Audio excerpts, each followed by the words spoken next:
magbibigyan.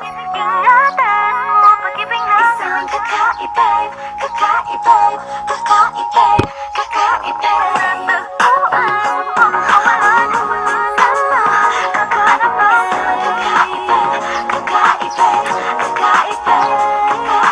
Simple walang ate, prende lang siya lagi. Pagkakasundo ng puso't utak nyo ay grabe. Kayang sumabay sa trip ng inyong tropa. Siya payat ang makatagtala sa'yo sa dota. Di ka pahihirapan pa akyatin na ligaw kahit ang kaya mong ipakain na nga isa. Huwag kang magkakamali na pag-isipan siya ng cheat. Wala lang talagang kaso sa kanya kung mag-G. Marunong maglaba kahit wala sa itsura. Di na niya rin kailangan pa pangustura. At kahit na kanino mo dali nagpakilala na GGB ang lahat sa galing niya makisama. Di na lang nakala, di na mumulis ng cellphone yan. Pero magloko ka lang, lagot at mapipektasan. Oo, magaling siya makipagbiruan, pero ang puso mo'y hinding-hindi paglalaruan. Swerte mo kung mapagbibigyan. Ingatan mo ang pag-ibig ng isang kakaibig, kakaibig, kakaibig, kakaibig. Panatagpuan mo, pagkawalan, minsan lang makahanap ng isang kakaibig, kakaibig, kakaibig, kakaibig. Simple lang pumorma pero swabe ang dating. Sa lahat yata ng bagay, hanap grabe ang galing. Check naman hindi makabasag pinggan, pero sa basketball tambak hindi ka papagbigyan.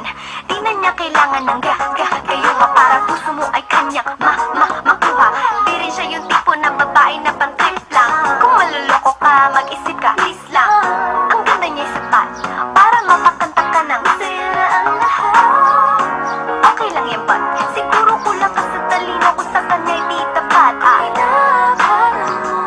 Nang madali siyang palitan na papatunay to na kailangan ng tabasan mga sumay mo. Kundi hindi siya nararapat sa buhay mo. Swerte mo kung saan mapagbibigyan. Ingatan mo ang pag-ibig ng isang kakaibig, kakaibig, kakaibig, kakaibig. Tagpuan mo, pagkawalan, minsan lang makahanap ng isang kakaibig, kakaibig, kakaibig, kakaibig. Di mo siya maririnig humingi ng tawad. Mararamdaman mo na lang at magugulat at gagaan ng loob kaya siya ay walang katulad. Di siya yung babae na masasabing tipikal. Dahil mismo ang ugali at ganda sumatotal. Ang buo niyang pagkatao ay higit sa pisikal.